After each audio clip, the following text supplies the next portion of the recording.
नमस्कार सगळ्या प्रेक्षकांना. तुमचं स्वागत आहे आजच्या चर्चेमध्ये. जोपर्यंत प्रेक्षक येत आहेत तोपर्यंत मी विषयाला हात घालत नाही. मला माहिती आहे की थोडा वेळ लागतो लोकांना नोटिफिकेशन जाऊन त्यांना लाईव्ह यायला. तुम्ही सकाळपासून आमची पोस्टर्स बघितले असतील. कालपासून आम्ही प्रमोट करतोय बॉईज लॉकर रूम आणि गर्ल्स लॉकर रूम हा विषय आहे. जर प्रेक्षक जॉईन झाले असतील तर मी विषयाला हात घालतो. मला असं वाटतंय की येस 30 एक सेकंद झालेली आहेत, त्यामुळे आता बोलायला सुरुवात करायला हरकत नाही. अ, विषय असा आहे की विषय पुन्हा एकदा खोल आहे. लोकांना माहिती आहे की बॉईज लॉकर रूम च्या अराउंड एक कॉन्ट्रोव्हर्सी झाली. आता लोकांना ज्या लोकांना इंटरनेटवर ह्या सगळ्या गोष्टींमध्ये रस आहे आणि जे ह्या सगळ्या गोष्टी फॉलो करतात त्यांना अंदाज आहेत. पण जे प्रेक्षक आहेत ज्यांना ह्याच्याबद्दल कल्पना नाहीये, त्यांना मी आधी ह्या विषयाबद्दल थोडी माहिती देतो. काही दिवसांपूर्वी Instagramवरचा एक मुलांचा ग्रुप होता Instagramवर, प्रायव्हेट ग्रुप, ज्याचं नाव आहे बॉईज लॉकर रूम.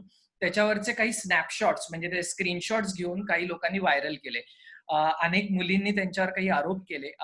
ते ह्या स्वरूपाचे होते की त्यातला एक जो स्क्रीनशॉट होता त्याच्यामध्ये 15 वर्षाच्या ह्या काही मुलांनी एका मुलीवर गँगरेप करावा का नाही या विषयावर चर्चा केली होती आणि त्याच्यावरनं एक मोठं वादळ Instagram आणि सगळ्या ह्या सोशल मीडियावर उठलं.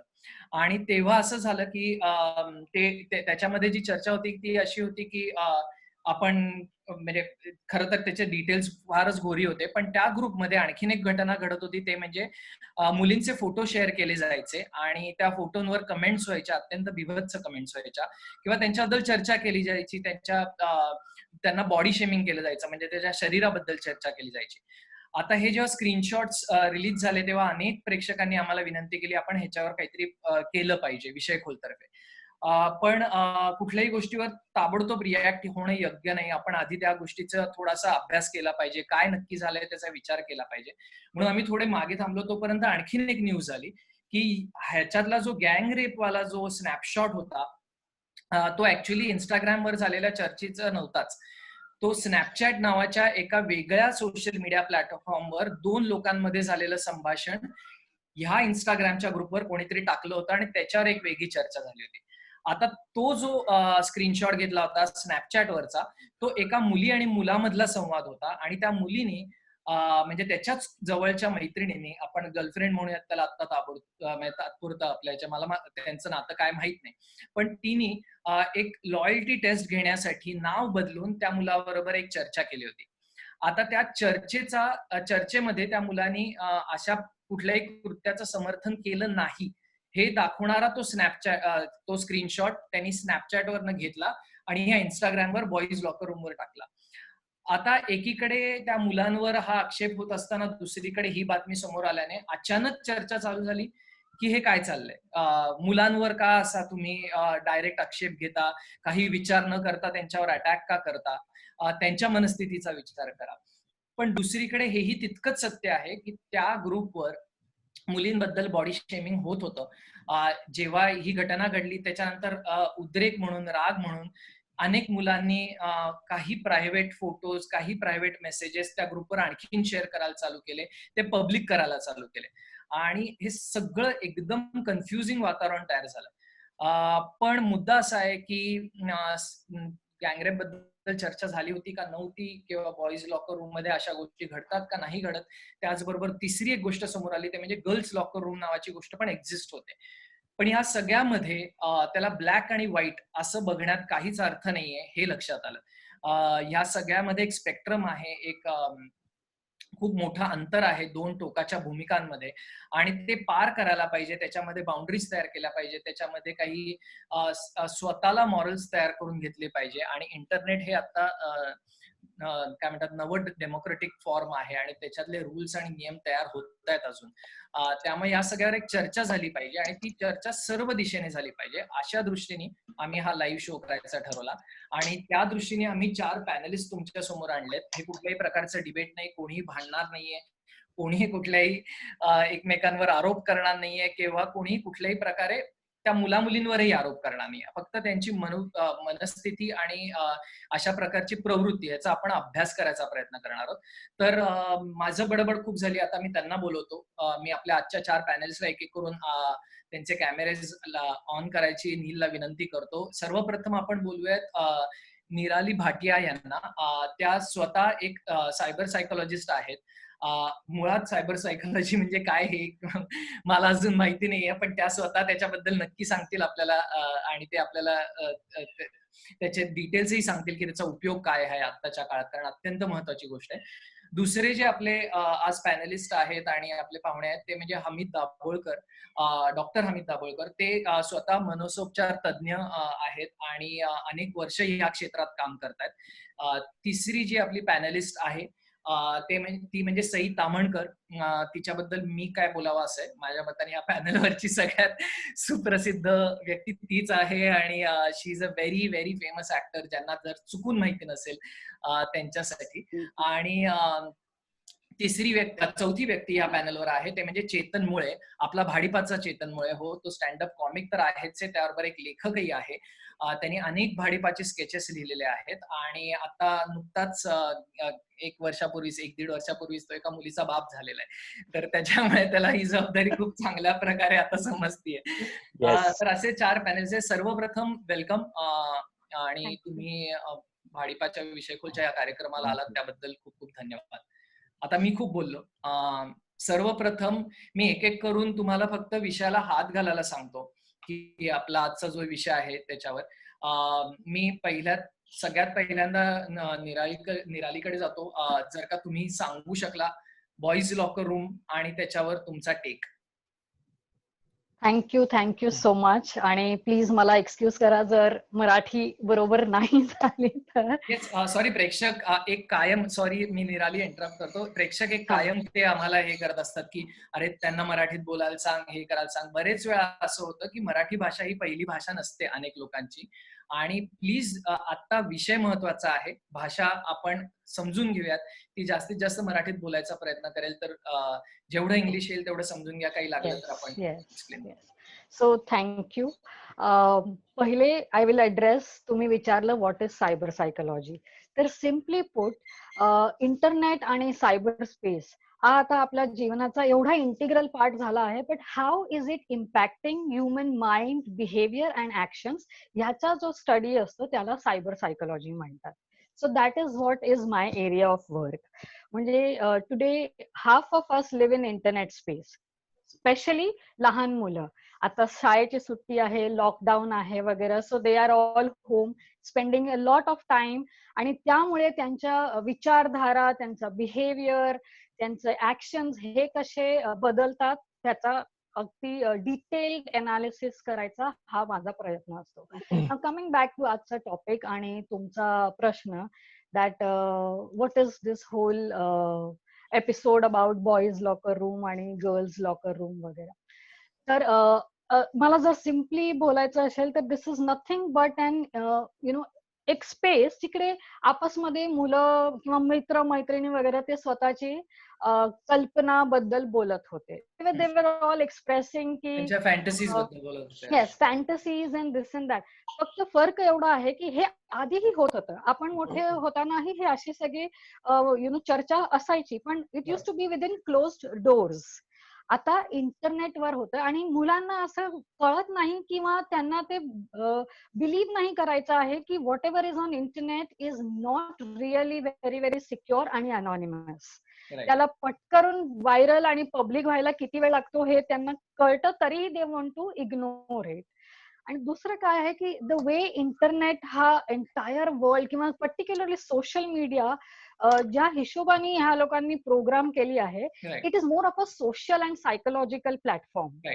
तर या प्लॅटफॉर्मवर जेव्हा आपण बोलायला सुरुवात करतो, it's a very different type of communication जे आपण वाया स्क्रीन करतो. आपण एकमेकाला बघत नाही, बॉडी लँग्वेज आपल्याला कळत नाही त्यांची.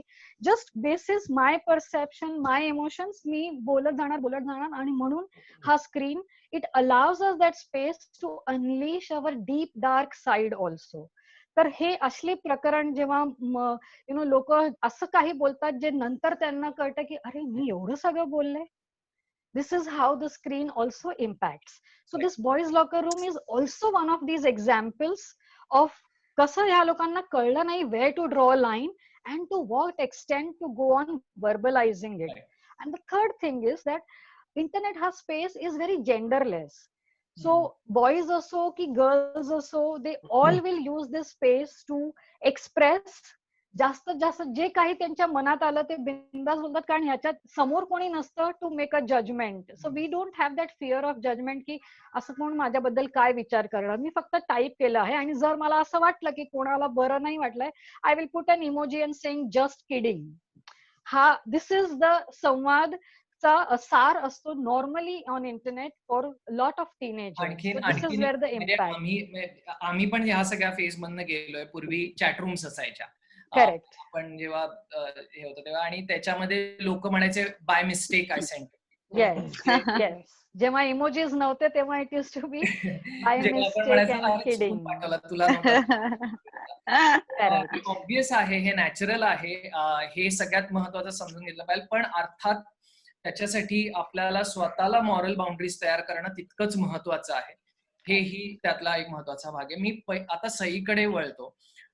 सई, लॉकर रूम ही कॉन्सेप्ट जसं आता निराली म्हटली तसं इट एक्झिस्ट. म्हणजे त्याला आता डिजिटलच हे मिळालंय. आणि स्पेशली तू ज्या प्रकारचे चॉईसेस केलेले आहेत कायम as an actor, you have face this a lot because people just म्हणजे तुटून पडतात अशा गोष्टींवर. तुला म्हणजे अगदी मी काय सांगणार तुला असेल तर त्यामुळे यू हॅव फेस दिस. आणि फक्त म्हणजे ग्रुप्सवर नाही तर व्हॉट्सअप ग्रुप्सवर, आपल्या व्हॅनिटी व्हॅन्स मध्ये, बॅकस्टेजला, सगळीकडे दे एक्झिस्ट. तर तुझा या सगळ्यावर काय टेक आहे? मला असं खूप वाटतं की खूप कमी लोकांना माहिती आहे सोशल मीडियाचा वापर कसा करावा. आणि एक ड्रॉबॅक असा झालाय की सबकॉन्शियस आणि कॉन्शियस या लाईन्स ब्लर झाल्यात. कारण जेव्हा व्यक्ती समोर असते तेव्हा आपण आलेलं पहिलं वाक्य जनरली बोलत नाही. मे बी कधी फिल्टर करून बोलतो, कधी त्याला मॉडिफाय करून बोलतो, किंवा त्या व्यक्तीचं समोर असणं मेक्स अ डिफरन्स. पण इथे तुम्ही एका सिक्युअर्ड स्पेस मध्ये लोकांना दिसत नाहीये ह्याचं भान ठेवून तुम्ही फिल्टरलेस बोलायला सुरुवात करता. सो आय थिंक हा खूप मोठा ड्रॉबॅक आहे. आणि ही बाउंड्री स्वतःला कळणं खूप इम्पॉर्टंट आहे. म्हणजे तुमचं आयुष्य, इंटरनेट हे आयुष्य झालंय लोकांचं सारंग. म्हणजे इट इज अनबिलिव्हेबल. इंटरनेट हे आयुष्य नाहीये, ही पहिली गोष्ट समजून घ्यायला पाहिजे. सोसायटीनी ही गोष्ट समजून घ्यायला पाहिजे की सेक्शुअल डिझायर्स सगळ्यांना असतात. मुलांनाही तेवढ्याच असतात, मुलींनाही तेवढ्याच असतात. आणि थर्ड थिंग, अपब्रिंगिंग. तुम्ही कुठल्या रिजन मध्ये राहताय, तुमच्या आई वडिलांशी रिलेशनशिप कसं आहे. म्हणजे आय एम शुअर की अजूनही घरची बाई ही एक काय म्हणूया कमॉडिटी, हे कमॉडिटी म्हणून वागवलं जातं. हे ज्यांच्याकडे इंटरनेट नाहीये, ज्यांना आता आपण बोलतोय ही चर्चा बघू शकत नाही, आय एम शुअर की त्यांना त्यांचं म्हणणं त्यांच्या नवऱ्यापर्यंत, मुलापर्यंत पोचवायला न जाणे किती वर्ष लागत असतील. आपल्याकडे रिसोर्सेस अवेलेबल आहेत, आपण आपल्या मताशी ठाम आहोत, फेमिनिझम वगैरे सगळं आपण धरून चालतोय. पण अशी अर्धी जनता आहे जी दे कांट स्पीक अप. त्याच्यामुळे खूप प्रॉब्लेम्स होतात. आणि हे म्हणजे मला असं म्हणायचं की ही चर्चा करावीशी वाटणं, ह्याचं जनरेशन, ह्या भावनेचं जनरेशन कुठे, ती जनरेट कुठून होतीये, तिचा जन्म कुठून होतोय, हे समजून घेणं खूप महत्वाचं आहे. आणि ह्याला खूप सारे फॅक्टर्स कारणीभूत आहेत. आणि हा खूप सब्जेक्टिव्ह टॉपिक आहे असं मला वाटतं. म्हणजे मला जे वाटतं तेच तुला वाटेल, योग्य वाटेल, बरोबर असं नाही. सो मला असं वाटतं याच्यात खूप फॅक्टर्स आहेत, पण हे मेनली मला दिसतात. आणि माझा टेक असा आहे की काय झालं काय ह्याच्यावरती बोलण्यापेक्षा ह्याचं सोल्युशन काय आहे ह्याच्या दृष्टीने प्लीज चर्चा करूया आणि सोल्युशन निघेल अशी राईट. म्हणजे एक साधी गोष्ट आहे की काय म्हणतात, दारू असेल, सिगरेट असेल, ह्या सगळ्या गोष्टी पण एकेकाळी खूप म्हणजे महत्वाचे इश्यूज होते लहान मुलांच्या दृष्टीने. ते जेव्हा नवीन आले तेव्हा आपल्याला माहिती होतं की हे किती म्हणजे घातक आहे आणि काय आहे, आणि त्याचं काय एका प्रकारे सोसायटी त्यासाठी एक नियमावली तयार करत गेली हळूहळू. तर इंटरनेट ही गोष्ट अशी आहे की इतकी फ्रेश आहे अजूनही, आणि स्पेशली सोशल मीडिया, की त्याचे निकष आणि नियम तयार व्हायला थोडा वेळ लागेल. आणि त्याच्या दृष्टीने पावलं उचलणं जास्त महत्वाचं आहे दॅन नुसतं तुटून पडणं सगळ्यावर. मी हमीदकडे येतो. हमीद, आपण एक टेक काय आहे ते ओव्हरऑल आपल्या सगळे त्याच ह्याच्यावर आहे. पण तू सायकोलॉजी ह्याच्यात मागच्या सायकोलॉजीवर अनेक वर्ष काम करतोय आणि मला एक प्रश्न वाटतोय. आपण पहिल्या प्रश्नाकडे वळूयात तुझ्या बरोबर, की एकीकडे ते एक काय म्हणतात रेप करूया, गँगरेप बद्दलचा एक तो स्नॅपशॉट आणि त्याच्यावरच सगळी चर्चा झाली, की तो स्क्रीनशॉट घेतला गेला आणि तो एका मुलीचाच चॅट होता आणि मुलाचा नव्हताच आणि हे सगळं. पण ह्या सगळ्याच्या पलीकडे त्याच्यामध्ये काहीतरी प्रॉब्लेम आहे आणि ती त्याच्यातली मनोवृत्ती आहे, त्याच्यातला जो त्यांचा अप्रोच आहे बाईकडे बघायचा, तसाच मुलींचा गर्ल्स लॉकर मध्ये मुलाकडे बघायचं, म्हणजे त्याला एक कमॉडिटी म्हणून बघायचं, जे आता सही म्हटली तसं. तर तो डिस्कस करणं जास्त महत्वाचं आहे दॅन म्हणजे कारण आता आपल्या भारतातलं रेप कल्चर आपल्याला माहितीये की काय आहे, ते किती रेप्स रिपोर्ट होतात आणि ते सुद्धा अनरिपोर्टेड किती जातात. त्यामुळे त्याच्यावर तो सगळा फोकस राहतो, पण त्याचा जो उगम आहे तो शेवटी या वृत्तीतनच होतो. तर त्याच्याबद्दल तू काय सांगशील? खरंय. मी त्याच्याकडे जाण्याआधी एक छोटा माझा देखील जनरल टेक आहे तो सांगतो. मला असं वाटतं की आणि ते याच्याशी जोडलेलं आहे. या ह्याच्यामध्ये दोन गोष्टी मिक्स आहेत. एक म्हणजे दुसऱ्याला त्रास देण्याची गोष्ट आहे, ज्याच्यामध्ये बॉडी शेमिंग, रेप या गोष्टी आहेत, आणि दुसरा सेक्शुअलिटी एक्सप्लोर करण्याचा भाग आहे. तर ह्या दोन्ही गोष्टी या ह्याच्यात एकत्रित आहेत. त्याच्यातल्या कुठल्या गोष्टीविषयी आपण बोलतो हे स्पष्ट करणं आवश्यक आहे. मी सुरुवातीला हे स्पष्ट करू इच्छितो की त्याच्यातला जो रेप विषयीची चर्चा आहे, बॉडी शेमिंग आहे, दुसऱ्याला त्रास होईल अशा गोष्टी आहेत, याला आपण स्वाभाविकपणे सगळेजण अतिशय ठामपणे नकार देतो. परंतु जिथे लैंगिकतेविषयीचं एक्सप्लोरेशन आहे आणि चर्चा आहे, तर त्याकडे कशा नजरेने बघायचं याच्यावरनं आपल्या सगळ्या पुढच्या भूमिका ठरणार आहेत. म्हणून त्याविषयी काही स्पष्टता आवश्यक आहे. आणि मला असं वाटतं की या लैंगिकतेविषयीच्या चर्चा या अनादी काळापासून आपल्या समाजात चालू आहेत. म्हणजे तुझ्या माझ्या नाही, म्हणजे आपल्या संस्कृतीमध्ये कामदेव आहे, रती आहे, वात्सायन आहे, कामसूत्र आहे, हे एका पातळीवरती. दुसऱ्या पातळीवरती आपण बघितलं तर मराठीतली प्रसिद्ध कादंबरी आहे शाळा, आणि तिच्यावरती सिनेमा पण झालेला आहे. तुमच्यातल्या अनेक जणांनी ऐकलं असेल, मराठीत सिनेमा झालाय. त्याच्यामधली शाळामधली मुलं केवडा विषयी आणि शिरोडकर विषयी जे काही बोलतात, ती टेक्निकली बॉईज लॉकर रूमच आहे. त्याच्यामध्ये काही वेगळं पण नाही. आता माझा आजोळ आहे कोकणामध्ये, आणि माझ्या आज्या आणि मावश्या ज्या वेळेला खळ्यामध्ये बसून गप्पा मारतात, म्हणजे वयाचा संदर्भ, तर त्यावेळेला बोलताना त्या अनौपचारिक ह्याच्यामध्ये भ आणि फ मधले जे शब्द वापरतात ते जर आपण ऐकले तर आपल्या डोक्यामध्ये देखील शिट्ट्या वाजतील. आता तिला आपण गर्ल्स लॉकर रूम म्हणू शकतो टेक्निकली, आणि त्या सगळ्या आज्या आणि मावश्या आहेत, हे पण आपण लक्षात घेऊया. त्यामुळं ज्याच्यामध्ये अब्यूज नाहीये तो भाग, आणि ज्याच्यामध्ये फक्त त्याच्याविषयी बोलणं आहे, त्याच्यातनं माइल्ड ह्युमर जनरेट करणं आहे, एंटरटेनमेंट जनरेट करणं आहे, जे आपण सगळे आपल्या आयुष्याच्या कुठल्या तरी टप्प्यावरती करत असतो. या दोन गोष्टी आपण वेगळ्या करूया. आणखीन दोन गोष्टी मला सांगायच्या त्या अशा की आपल्या आत्ताच्या दैनंदिन जीवनामध्ये देखील, किंवा एक उदाहरण राहिलं, आवाज नावाचा मराठीतला दिवाळी अंक आहे, सगळ्यात जास्त विक्री होते ते. मी पण बघतो आणि तुमच्यातले अनेक जण पण बघत असतील.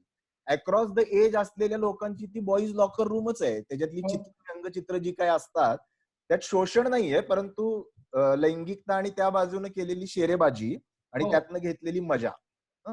आता आपल्या इंटरनेटच्या आयुष्यात जरी आपण बघितलं ना, तरी आपल्यातले अनेक जण अशा कॉमन मुलांच्या किंवा मुलींच्या गटांचे सभासद राहिले असतील की ज्याच्यामध्ये एक्सक्लुझिव्हली पोर्न शेअर केलं जातं. तुमच्या शाळेतले मित्र असतील, आणखीन कोण असतील, काम करणारे पुरुषांचे गट असतात आणि महिलांचे गट असतात. ह्याच्याविषयी आपण हे नाही असं म्हणणं हा दांभिकपणा आहे मला वाटतं. आता त्याच्यामध्ये लोक कुणाचं शोषण करत नाहीये ना, आणि दुसऱ्याला त्रास देत नाहीये ना, ही त्यातली खूप मोठी सीमारेषा आहे.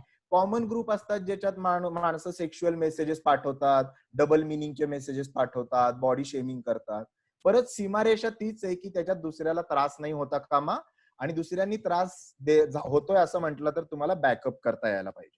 तर या दोन गोष्टी मला वाटतं आपण लक्षात ठेवायला पाहिजे. आणि मग त्याच्या खोलात गेल्यावरती मग लैंगिकता प्रशिक्षण आणि स्त्री पुरुष भूमिकांमधल्या गोष्टी या येतात, आणि त्याच्याकडे पण आपण बघायला पाहिजे. हा कॉम्प्लेक्स इश्यू आहे आणि त्यामुळे आयदर ऑर अशा भूमिका घेऊ नयेत असं मला म्हणायचंय. मिडल पाथ आपल्याला याच्यातनं काढता यायला पाहिजे, पोलराइज नाही. त्याच्यामध्ये एक दुसरं वादळ उठलं होतं ते की बॅन करा, ह्या सगळ्याला बॅन करा. तर ते एक समजून घेतलं पाहिजे की बॅन करून काहीच होणार नाहीये. म्हणजे तुम्ही एक माध्यम बॅन करणार आहात, त्याचा अर्थ असं नाही की मनोवृत्तीत काही फरक पडणार आहे. मी चेतन तुझ्याकडे यायच्या आधी, कारण का मला हे जे बाउंड्रीज आहेत त्याच्याच विषयी बोलायचंय की कुठे करायच्या. त्याच्या आधी एक प्रश्न आला आहे आणि मला वाटतं हमीद तू आणि निराली याचं उत्तर देऊ शकाल. बऱ्याच लोकांकडून आलाय, पण हा मला महत्वाचा वाटतोय कारण आपण आता शहरात बसून बोलतोय. आपल्याला पूर्ण वेगळ्या प्रकारचं एक्सपोजर आहे, आपल्याला कळतंय की काय चाललंय आणि आपल्याला थोडंसं तरी त्याच्याबद्दल काय म्हणतात ज्ञान आहे. म्हणजे सेक्शुअल एज्युकेशन असेल, कारण जो एक मला वाटतं सगळ्यात मोठा प्रॉब्लेम आहे भारतातला की सेक्स एज्युकेशन कडे कसं बघितलं जातं. म्हणजे इन टर्म्स ऑफ आपल्या इव्हन शोज मध्ये, आपण इंडस्ट्रीमध्ये आणि शाळांमध्ये वगैरे पण एक प्रश्न आलाय की मी ग्रामीण भागात राहतो, प्राथमिक शिक्षक असून मुलं आमच्याकडे चिठ्ठ्या दिली म्हणून तक्रार घेऊन येतात. त्या दौधाचा समुपदेशन कसं करावे असं तिथे विचारलेलं आहे. सॉरी, माझ्या इथे स्क्रोल होते त्यामध्ये कळत नाही. तर ग्रामीण भागामध्ये सुद्धा ह्या पद्धतीने काम, म्हणजे ज्यांच्याकडे हातात इंस्टाग्राम नाहीये 15 वर्षाच्या मुलांकडे, तिथेही हे चिठ्ठ्या एकमेकांना पास करून त्याच्यावर असली जी आता तू शाळाबद्दल हे केलं, तर निराली आणि हमीद तुम्ही दोघेही जर सांगू शकलात की हाऊ टू टॅकल दिस, असा त्या शिक्षकांचा प्रश्न आहे. ओके, लाईक डॉक्टर हमीदनी जसं सांगितलं that it is a natural part. Curiosity ही याच वयात स्टार्ट होते, where you start exploring your own body. तुमचे हॉर्मोन्स चेंज होत असतात. So there is a lot other internal factor and external also. आता एक सिम्पल सेइंग आहे दॅट ज्या वस्तूला आपण जेवढा लपवणार तेवढी त्याच्याबद्दलची अट्रॅक्शन वाढते.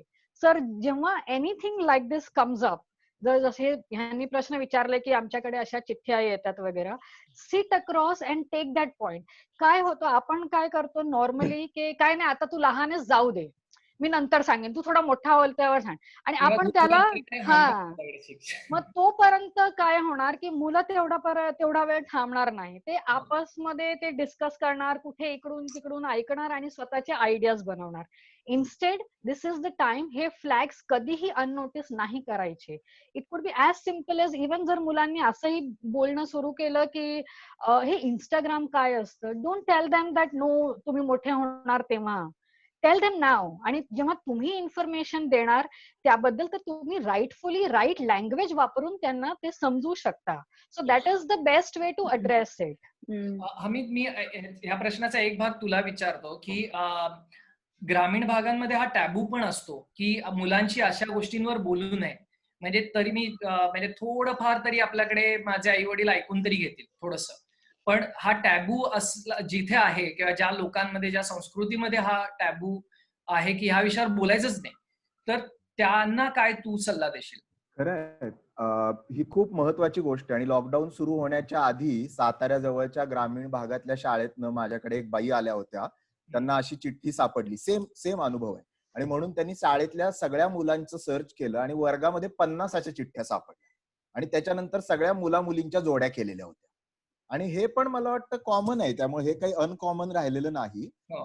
आपल्या अभ्यासामध्ये हे हँडल करण्याचं तुम्हाला गणित शिकवता येतं, मराठी शिकवता येतं, इतिहास शिकवता येतं, पण माणसाचं मन आणि नातेसंबंध आणि लैंगिकता हा विषयच नाही आपल्याकडे. जो हा ऑप्शनला टाकण्यासारखा विषय नाही, याच्यासाठी गाईड मध्ये दिल्यासारखी सोल्युशन नाही. हा आपल्या मध्यवर्ती अभ्यासक्रमाचा भाग असायला पाहिजे, कारण मुलांचं भावविश्व खूप मोठ्या प्रमाणात त्यांनी व्यापलं गेलेलं आहे. ते जर ते हँडल करू शकले नाही तर ते अभ्यासावरती लक्ष देऊ शकणार नाही. त्यामुळे तुम्ही ग्रामीण भागात असा किंवा शहरी भागामध्ये असा, मला असं वाटतं की पूर्वी असा प्रयत्न झाला होता की लैंगिकता प्रशिक्षण शाळांमध्ये इंट्रोड्यूस करावं. अनेक देशांमध्ये ते आहे आणि आपल्याकडे त्याला खूप मोठ्या प्रमाणात विरोध झाला आणि नंतर तो विषय पूर्णपणे बाजूला पडला.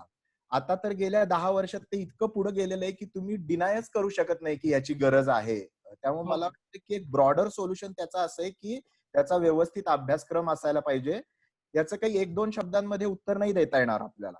त्याचे सविस्तर धडे असायला पाहिजेत की तुमचं शरीर म्हणजे काय, शरीराची वाढ कशी होते. आम्ही एक कार्यक्रम करायचो, ओळख स्वतःची नावाचा, ज्याच्यामध्ये आम्ही साताऱ्यात खूप जिल्ह्यांमध्ये तो केला, शाळांमध्ये. त्याच्या करिक्युलम आहे की शरीर कसं वाढतं, लैंगिकता म्हणजे काय, हे सगळं मुलांपर्यंत पोहोचवायला पाहिजे आणि त्याची लँग्वेज पण शिक्षकांना आणि पालकांना शिकून घ्यायला पाहिजे. तर ही ती दिशा आहे मला वाटतं. मी चेतन तुझ्याकडे येतो. सॉरी तुला इतका वेळ थांबायला लावलं. पण तुला माहिती आहे आपल्या कॉमिक्स मध्ये जो शेवटला येतो तो मेन असतो. आमच्या स्टँडअप मध्ये जो क्लोज करतो तो त्याला खूप भाव मिळतो. तर त्यामुळे आपण चेतन तुला मुद्दाहून मी तुला क्लोजिंगला ठेवलं होतं. हेडलाईनर अनेक प्रश्न विचारणार आहोत, पण मी तुला एक महत्वाचा प्रश्न आहे. कारण काय तू रायटरही आहे आणि सगळ्यात महत्वाचं कॉमेडी करतोस. आणि आपल्याला माहितीये की वी पुश दी एनव्हलप, म्हणजे we are comics are known for this, की आपण थोडं पुश करायचं, त्या लेवलला न्यायचं. त्याच्यामध्ये कधी कधी अश्लीलता येते, अभद्र भाषा येते, सगळं येतं. आणि एकीकडे तुला आता एक म्हणजे जबाबदार वडील म्हणून सुद्धा काहीतरी वेगळ्या भावना तयार होत असतील. तर तुला आता काय वाटतं, म्हणजे how to draw these lines? तू स्वतः जेव्हा लिहितोस काहीतरी तेव्हा तू स्वतःला कशी बाउंड्री तयार करतो? आणि हाच प्रश्न मी तुलाही विचारणार आहे. किंवा तू जेव्हा आपण एखादा बोल्ड भूमिका स्वीकारतो तर व्हॉट इज युअर, म्हणजे तुझे निकष काय असतात? की म्हणजे हा एक वेगळा भाग झाला की ती त्या सीनची गरज होती आणि हे ते, मी त्या दृष्टीने नाही म्हणत आहे. म्हणजे मी म्हणतोय की व्हॉट आर द थिंग्स की हे मला चालेल, असं पात्र असं असलेलं चालेल, पण हे नाही मी कधी ऍक्सेप्ट करणार. तर त्या लाईन्स कुठल्या आहेत तुझ्यासाठी? मी तुझ्या प्रश्नावर नंतर येतोसही, पण तू पण जर सांगू शकलास की जेव्हा आपण सोशल मीडियावर किंवा हे म्हणून कलाकार म्हणून एक्सप्रेस होतोय, what is the boundary? So मला असं वाटतं की आपल्या रायटिंग मध्ये, कॉमेडी रायटिंग असो वा कुठलंही आपण रायटिंग करतो स्टँडअपचं, पंचिंग अप आणि पंचिंग डाऊन अशा 2 गोष्टी असतात, बरोबर आहे. सो लिहिताना हा एक बेसिक, ऍटलिस्ट पर्सनली प्रत्येकच कॉमिक किंवा प्रत्येकच रायटर ही एक बाजू मांडत असतो की एम आय पंचिंग अप और एम आय पंचिंग डाऊन. आणि विषय जो आहे तो खूप महत्वाचा आहे आणि तो विषय हाताळताना त्यातनं आपण नक्की मेसेज काय देतो आहे आणि तो मेसेज, आणि मला असं वाटतं की एक इंटरनल रिफ्लेक्शन खूप महत्वाचं आहे. जसं आता सुरुवातीला निराली पण म्हणाली ना की इट्स अ जेंडरलेस आणि देर इज नो फीडबॅक. आणि कुठल्याही मीडियमचा किंवा कुठल्याही स्क्रीनचा जेव्हा फीडबॅक नसतो ना तेव्हा माणूस सुटतो. म्हणजे त्याला असं वाटतं की मी जे करतोय ते नॉर्मलच आहे, कारण की तिथनं रिपरकशन्स काही नाहीयेत, पुढची व्यक्ती फीडबॅक काही देत नाहीये. सो लिहिताना किंवा कुठली पण कलाकृती निर्माण करताना आपण एक कलाकार म्हणून डोक्यात नेहमी हा विचार करतो की जर मी ही गोष्ट लिहिली तर ह्याबद्दल मला काय वाटतंय. आणि ऍज फार एज जर आपण जेंडर बद्दल विचार केला, फॉर एक्झाम्पल मुलींचा विचार केला, मुलींबद्दल किंवा होल फिमेल कम्युनिटी ह्याच्याबद्दल लिहिताना, कारण जनरली आपल्याकडे जसं आपण सुरुवातीला बोललो की हमीद सर पण म्हणाले, सई पण म्हणाली की एक कमोडिटी म्हणून आपण वापरतो अनफॉर्च्युनेटली, किंवा त्यांना ट्रीट करतो, घरी आयांना म्हणा किंवा बायकांना म्हणा. सो जेव्हा पर्टिक्युलर त्या विषयाविषयी आपण बोलतो, सो मी आता म्हणजे जसं तू म्हणाला की मी एक वडील झालोय, तर मी लिहिताना मी हा विचार करतो की ही गोष्ट 6 वर्षांनी 7 वर्षांनी जर माझ्या मुलीने वाचली किंवा तिने जर हे बघितलं तर तिला काय वाटेल, की म्हणजे माझ्या वडिलांचं point of view towards other gender is what. So हा एक फिल्टर मी पर्सनली तरी लावतो की ही not just about a gender पण अबाउट एनी टॉपिक, की हा पर्टिक्युलर पॉइंट ऑफ व्ह्यू माझ्या वडिलांचा होता. कारण समवेअर डाऊन द लाईन आपले मुलगा असो मुलगी असो आयडिओलाइज करतात आपल्या पेरेंट्सना. आणि जेव्हा 7 वर्षांनी केव्हा पण आपण जे काम करतो इंटरनेटवर म्हण किंवा कुठल्या फिल्म्स किंवा कुठली कलाकृती ही अजरामर असते, चांगली असो वा वाईट असो, तो शिक्का लागला कधी ना कधीतरी ते निघणार. गुंडा पिक्चर आजही रेफर होतोच, तो कितीही वाईट असेल तरी तो आजही रेफर होतोच. सो पॉइंट इज की ती कलाकृती निर्माण झाल्यानंतर माझी नेक्स्ट जनरेशन काय आहे आणि मी बार कुठे सेट करतोय. कारण एका पिढीला तर झटावं लागेल, जसं हमीद सुरुवातीला म्हणाले की ही काय रातोरात सुधारणारी गोष्ट नाहीये, एका पिढीला झटावं लागेल. आणि एकच फक्त मुद्दा म्हणतो की क्युरिओसिटी जी बोलली होती निराली पहिले आणि हमीद, की समहाऊ आपण ऍज अ सोसायटी किंवा ऍज दिस जनरेशन किंवा आधीच्या पण जनरेशन मध्ये आपण बघितलं की आपण क्युरिओसिटी पार मारून टाकतो. म्हणजे मुलं कुठलाही प्रश्न घेऊन आपल्याकडे आले की आपल्याकडे एकच उत्तर असतं की मोठा झाल्यावर तुला आपोआप कळेल. अरे कसं कळणार आहे आपोआप? म्हणजे तुम्ही जर त्यांना दिलंच नाही काही मटेरियल विचार करायला तर आपोआप कसं कळणार आहे? सो मला असं वाटतं की क्युरिओसिटी त्या वयानुसार ती अड्रेस होणं गरजेचं आहे. आणि be it about sex education or about sexual education किंवा त्या पर्टिक्युलर गोष्टींबद्दल जी काही त्यांच्या मनात जे काही प्रश्न निर्माण होतात ते अड्रेस झालेच पाहिजे. राईट. सॉरी, म्हणजे जस्ट एक त्याचा जेस्ट म्हणून सांगायचं झालं तर जे सेम हमीद म्हणला तेच की शेवटी तुम्ही त्याच्यातनं कोणाला तरी हर्ट करायचा प्रयत्न करताय का तुम्ही फक्त त्यातनं काहीतरी एक म्हणजे ते तुमच्या भाषेचा भाग आहे. त्याच्यात खूप जमीन आसमानाचा फरक आहे की if you mean it or की तुम्ही नुसतं ते कोणाला हिणवायला म्हणून करताय का तुम्ही तो तुमच्या एका म्हणजे त्या लिखाणाचा किंवा त्या प्रवासाचा भाग आहे आणि त्याचा एक टप्पा आहे फक्त. Is it part of your personality as an artist basically? Right. Sai, मी तुला आशाने म्हणजे मी आता आणखीन एका प्रश्नाकडे महत्वाच्या वळणार आहे आणि त्या बाउंड्रीजशी रिलेटेड हमीदचं पण एक म्हणणं आहे, पेरेंटिंग आणि बाउंड्रीजशी रिलेटेड, ते आपण जाणून घेऊ. पण मी जे म्हणत होतो तो प्रश्न असा होता की उदाहरणार्थ हंटर सारखा सिनेमा तू केला म्हणून लोकांनी तुझ्याकडनं काहीतरी म्हणजे तुझ्याबद्दल हे बोलायला त्यांना मुभा आहे असं त्यांना वाटतं, तर त्याच्या मागे तू विचार काय आहे, म्हणजे what is the thought behind? म्हणजे मी हंटर वाचलेला आहे सिनेमा, त्याच्यातल्या एका भागासाठी माझा विचार केला गेला होता त्यामुळे, आणि मला त्याच्यातला थॉट हा माहितीये की it is about sexual addiction आणि ह्याच प्रकारच्या वृत्तीबद्दलचा तो सिनेमा आहे आणि त्याचा तो एक टप्पा आहे फक्त. पण त्यातला एक भाग काढून आपण त्याचा पूर्ण विचार न करता आपण नुसतं त्याच्यातल्या एका भागावर आक्षेप घेऊन किंवा कधी कधी त्याचीच म्हणजे काहीतरी नाद लागल्यासारखं वागलं. तर तू कुठल्या निकषाने हे चॉईसेस करते? जसं तू म्हणालास की आपण कायमच एनव्हलप पुश करायचा प्रयत्न करत असतो. मला असं म्हणायचंय की मी ज्या स्त्रीचा रोल केला होता, अशा स्त्रिया पण समाजात आहेत, त्या आपण बघतो, आपण त्यांच्याशी डील करतो, पण आपल्याला ते दाखवलं की आपल्याला अनकम्फर्टेबल व्हायला होतं. तर मला असं वाटतं की खूप गोष्टी एक्सेप्टन्स आणि या गोष्टींची निगडीत आहेत. माझ्यासाठी ती लाईन असेल की माझं इंटेंट जेव्हा बदलेल, एंटरटेनमेंट हे इंटेंट न राहून दुसरं काही असेल, तेव्हा गडबड होईल. माझ्यासाठी ती इंटेंट ही माझी बाउंड्री लाईन आहे.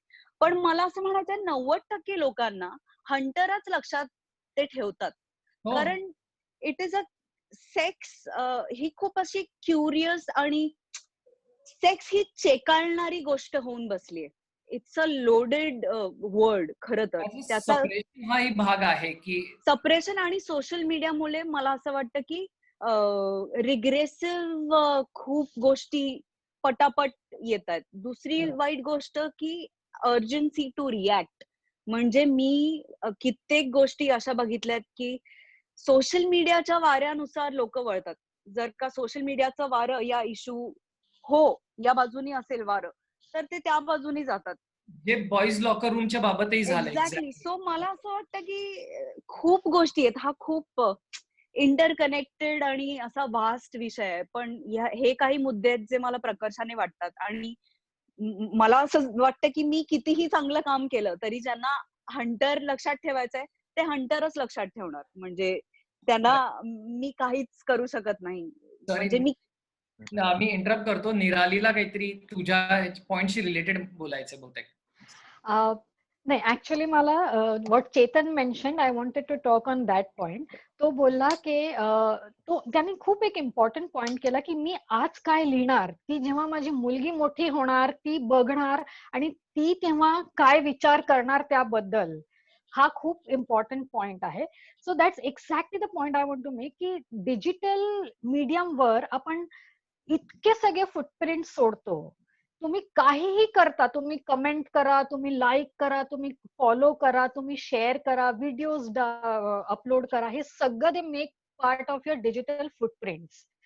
सर ऑब्व्हियसली हा एक खूप मोठा फिल्टर जे सगळ्यांनी लक्षात ठेवायला पाहिजे की what I am doing today, हे it should not cost me my future times मध्ये either a good university education or a good employment और इवन माय कॅरेक्टर एनालिसिस. म्हणजे ह्याच्यातलाच एक भाग सांगतो, प्रेक्षकांना माहित नाही की जेव्हा ह्या मुलींनी पहिल्यांदा स्क्रीनशॉट शेअर केले आणि पब्लिक शेमिंग केलं, तर ते उघडकीस आलं. हे ठीक आहे की ते काही रेप बद्दल डिस्कस करत नव्हते आणि त्यांच्यावर कसा होत, पण त्याच वेळी त्या मुलींनी त्यांना त्यांच्याबरोबर शेअर केलेले जे अत्यंत इंटिमेट प्रायव्हेट चॅट्स होते किंवा फोटोज होते ते सुद्धा शेअर केले आणि ते सुद्धा पब्लिक केले. So that is also the other side of it की तुमच्या सगळ्या गोष्टी जसं आता तू म्हणालीस दीज आर डिजिटल फुटप्रिंट्स, त्यामुळे ते तिथे असणार इंटरनेटवर कायम. So you will have to own up to it, जे काय असेल ते.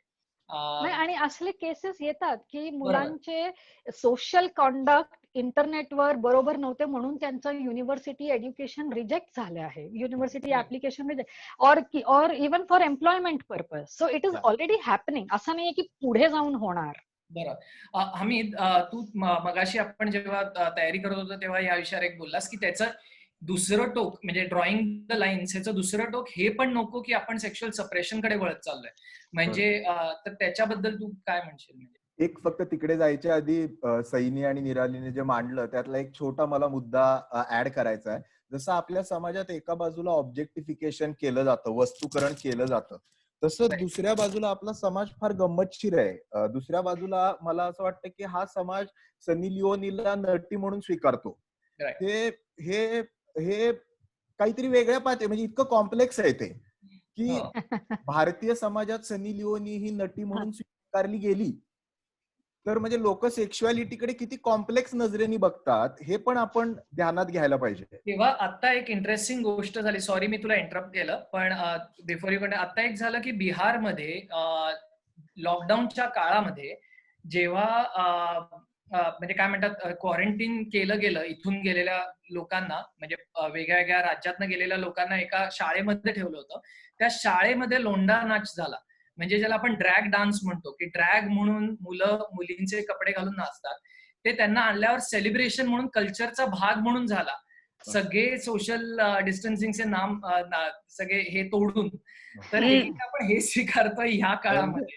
म्हणून मला वाटलं की एका अर्थी ना जर आपण पॉझिटिव्हली बघायचं ठरवलं तर जर हा समाज सनी लिओनीला नटी म्हणून स्वीकारू शकतो तर हा समाज सेक्स एज्युकेशन का नाही स्वीकारू शकणार, असा पण आपण विचार करू शकतो. की म्हणजे ती नीड आहे एका पातळीवरती, जर आपण ते वाईड तेवढं चांगल्या पद्धतीनं पुश केलं तर समाजाची ती गरज आहे आणि समाज ते समजून घेऊ शकेल अशी मला आशा आहे. आणि म्हणून त्यातले बॅलन्सिंग दोन गोष्टी, म्हणजे ते जसं एका बाजूला स्वैराचाराच्या बाजूनी जाता कामा नये तसं दुसऱ्या बाजूला ते जबरदस्तीच्या बाजूनी देखील जाता कामा नये. त्यामुळे तुम्हाला स्वातंत्र्य असायला पाहिजे या गोष्टी एक्सप्लोर करण्याचं, पण त्याच्याबरोबर जबाबदारी देखील असली पाहिजे. पालकांचं अनेकदा असं होतं की सध्या मुलांवरती म्हणजे ह्या गोष्टी ते कुठे एक्सप्लोर करणार. सायकोलॉजीमध्ये एक बिनाईंग निग्लेक्ट नावाचा खूप चांगला माझा आवडता शब्द आहे, बिनाईंग निग्लेक्ट किंवा मास्टरली इनॅक्टिव्हिटी. म्हणजे काही गोष्टी आई वडिलांना माहित असतं हा मुलगा थोडा मधनं काहीतरी असं चावटपणा करतोय किंवा ही मुलगी असं चावटपणा करते, पण सगळ्यामध्ये लक्ष घालायची गरज नसते. त्यांना शिकू देत ना त्या गोष्टी स्वतः ह्याच्यातनं. काही अमेरिकन सिनेमामध्ये असे बाप दाखवतात बघा, तुम्ही बघितले असतील तर, तो सारखा त्या मुलाला सांगत असतो, अरे असं झालं का, तुझ्या गर्लफ्रेंड बरोबर तसं झालं का, मग डिड यू हॅव सेक्स आणि असं सगळं. तर काही गोष्टी मुलं एक्सप्लोर करतात स्वतः, तेवढं पण त्यांना फक्त ते त्या ट्रॅक वरनं बाहेर जात नाहीयेत ना हे बघणं पालकत्वाची मला वाटतं खूप महत्वाची जबाबदारी आहे. आणि त्याला अनुसंगून मला एक मुद्दा सांगायचा की आपल्यातल्या किती जणांना, आता माझा मुलगा आहे 11 वर्षाचा, माझी मुलगी आहे 4 वर्षाची, आता तो वयात यायला लागलाय. आता मला मानसोपचार तज्ञ असून त्याच्याशी लैंगिकतेविषयी बोलताना ऑकवर्ड वाटतं. आपल्यातल्या किती जणांना मुलांशी किंवा पब्लिकली बोलताना शरीरातल्या लैंगिकतेशी संबंधित भागांना आपण शब्दांमध्ये उच्चारू शकतो. म्हणजे पेनिस किंवा वजायना किंवा योनी किंवा लिंग हे आपण ऑन कॅमेरा म्हणू शकतो का? आता हे न बोलल्याशिवाय तुम्ही सेक्स एज्युकेशन कसं करू शकाल? बाकी सगळीकडे हे चालतं, परंतु इथे मात्र बोलताना तुम्ही ह्याच्याविषयी बोलायचं नाही, हे काहीतरी एक वेगळ्या प्रकारची अडचण आहे. तर आपण सुद्धा आपल्याला कम्फर्टेबल करायला पाहिजे पालक म्हणून, की माझ्या मुलाला मला हे सांगता यायला पाहिजे की शरीराचे भाग काय, पुरुषांच्या आणि स्त्रीच्या, मासिक पाळी येते म्हणजे काय होतं, वयात मूल येतं म्हणजे काय होतं. मी एक विनोद सांगतो, आमचे सर शिकवताना शाळेमध्ये असं म्हणायचे, अनेकदा प्रश्न विचारायचे, थोडा फनी आहे आणि भाडीपाचा व्हिडिओ म्हणून मुद्दामून सांगतो. ते असा प्रश्न विचारायचे की असा कुठला लैंगिक अवयव, सगळ्यात माणसाच्या शरीरातला सगळ्यात मोठा लैंगिक अवयव कोणता? आणि मग ते असं म्हणायचे की हा पुरुषांच्यात आणि महिलांच्यात कॉमन आहे. आता लोक गेस करत असतील आपापल्या पातळीवरती, मग ते सांगायचे की ब्रेन हा माणसाच्या आयुष्यातला सगळ्यात मोठा, कारण ती भावना मेंदूमध्ये तुमच्या तयार होते ना. लोक लैंगिक अवयव म्हटल्यावरती तुमच्या माझ्या नजरेसमोर काय येतं ते तुम्ही सगळ्यांनी विचार केला असेल, पण मूळ ही भावना मनात तयार होते. ती अर्ज म्हणजे काय असते, ती हँडल कशी करायची ती ग्रॅटिफाय करण्याचे व्हॅलिड मीन्स काय. आपल्याकडे मास्टरबेशन विषयी बोलणं हे किती मोठा टॅबू आहे. अजूनही देखील आपल्याकडे तरुण मुलांच्या मध्ये वीर्याचा एक थेंब म्हणजे रक्ताचे 40 थेंब हे अजूनही मुलं तुमच्याकडे येतात की बाबा माझं वीर्य पतन झालं तर माझी मस्क्युलिनिटी गेली का आता. तर हे सगळे गोष्टी तुम्ही मुलांशी बोलायला नको का. ह्या सगळ्या गोष्टी सेक्स एज्युकेशनचा, मगाशी त्या सरांनी जो प्रश्न विचारला ना त्याच्याशी हे संबंधित आहे. तर या सगळ्या गोष्टी त्या सेक्स एज्युकेशनचा भाग पाहिजे. त्याची लँग्वेज, त्यासाठी आवश्यक असलेला डेम्युनर म्हणजे कशा पद्धतीनं आपण बोलतो ते, आणि त्याचं नॉर्मलायझेशन.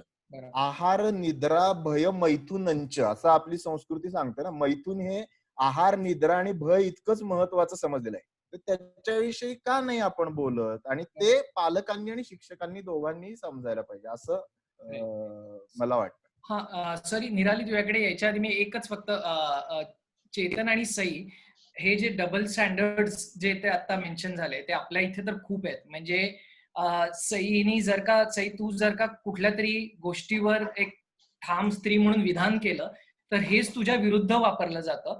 आणि दहीहंडीला मात्र तुलाच बोलवायचा सगळा अट्टहास असतो आणि त्याच इमेजसाठी बोलवायचा प्रयत्न करतात. हे म्हणजे हे डबल स्टँडर्ड्स हे किती घातक वाटतात. म्हणजे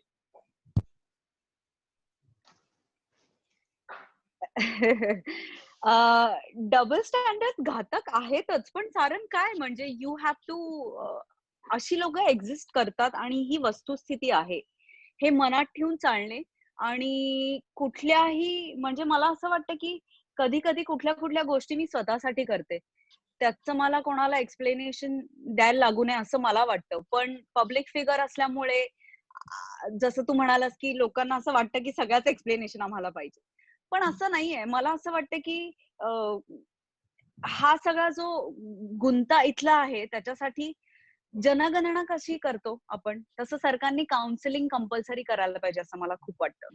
म्हणजे माझ्या टीनेज मधल्या ज्या सेक्शुअल अर्जेस आहेत त्या मी पालकांसमोर मांडू शकतो का, किंवा मला माझ्या मनात येतंय की कोणाला तरी हर्ट करावं, हे मला कळतंय की मी लिमिटच्या बाहेर जातोय, तर मी कोणामध्ये कन्फाईड करू शकतो का, ह्याचा विचार खूप केला पाहिजे असं मला वाटतं. आणि हे डबल स्टँडर्ड आपणच सगळ्यांनी, समाज म्हणजे काय तर सगळी लोक आपणच सगळ्यांनी केलंय. सो आपणच ठरवलं की पुरुषांनी पैसे कमवायचे, स्त्रीनी घरी बसायचं, आणि आपणच ठरवलं की हे चालतं हे नाही चालत.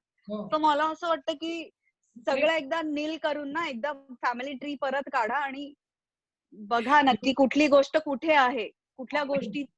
बॉईज लॉकर रूम हे शेवटी रिफ्लेक्शन आपलंच आहे. त्याला काही म्हणजे यू कांट जस्ट म्हणजे त्या 4 मुलांना पकडून जेलमध्ये टाकून काहीच होणार नाहीये.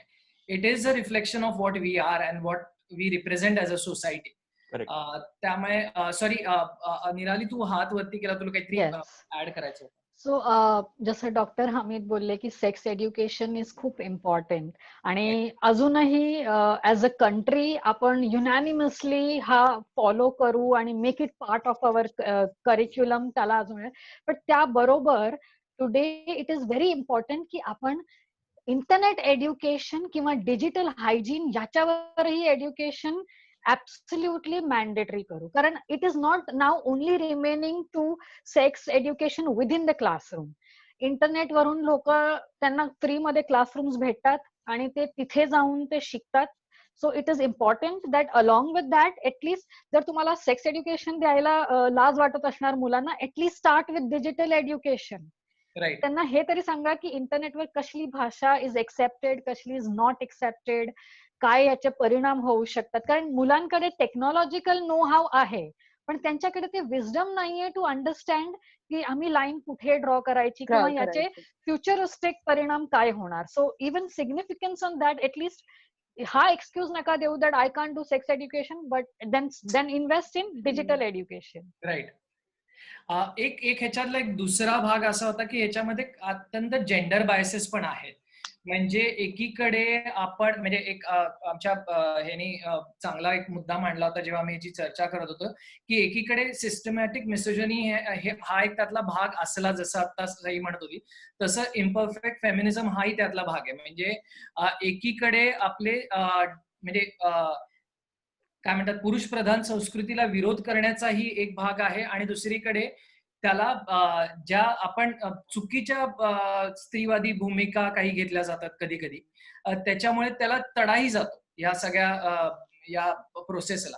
तर त्याच्याबद्दल तुमचे काही टेक्स आहे? कारण चेतन, तू पण त्याच्यामध्ये काहीतरी ऍड ऑन करू शकतो, कारण कॉमिक सर्कलला एक मोठा तडा गेला होता तो मी टू मुवमेंट मध्ये. आणि त्याच्यामध्ये मग काय झालं की सुरुवातीला त्यांनी एक चांगला मोमेंटम पकडला जो अत्यंत गरजेचा होता, आणि ज्याला आपण म्हणतो बायलॅटरल डॅमेज या सगळ्यामध्ये. कारण इतके वर्ष स्त्रीचं शोषण झालंय, त्याच्यामध्ये काही लोकांची चुकीची नावं घेतली जाणार, त्याचा चुकीचा वापर होणार, आणि त्याच्यामुळे तर काही लोकांचं नुकसान होतं. आणि मग त्या सगळ्या अख्ख्या मुवमेंटला आपण पुसून टाकतो एका झटक्यात की ह्याचा गैरवापर कसा होतोय ह्या नावाने. तर ह्या दोन विषयी जर का हमीद, तू, चेतन आणि तुम्ही सगळेच म्हणजे बोलू शकलात. सो मला याबद्दल काय वाटतं माहिती का, की इन जनरलच म्हणजे आपण आता डबल स्टँडर्ड पण बोललास तू, किंवा हा एक विषय, एक जनरल आपण मराठीत म्हण आहे, अर्ध्या हळकुंडात पिवळं होणे. सो तो एक खूप मोठा प्रॉब्लेम आहे. सो कुठला पण विषय जेव्हा इव्हन बॉईज लॉकर रूम और गर्ल्स लॉकर रूम, कुठला पण विषय जो होतो त्याच्यामध्ये होतं असं की मूळ मुद्दा राहतो एकीकडे, आणि अर्ध्या हळकुंडात पिवळे झालेले लोक त्यावर आपापलं विधान करायला लागतात. आणि नाव सोशल रिकॉग्निशन एवढं मोठं झालेलं आहे की त्यातनं जर एखादी, जसं निराली पहिल्यांदा म्हणाली की इट्स अ वेव्ह. सो एखादा जर टॉपिक ट्रेंड व्हायला लागला ना, की लोकांना वाटतं की अरे एवढे लोक याबद्दल बोलतायत, इतके रिट्वीट्स होत आहेत, त्याचा अर्थ हेच बरोबर असेल आणि आपण हेच फॉलो करूयात. Let me form my opinion basis this.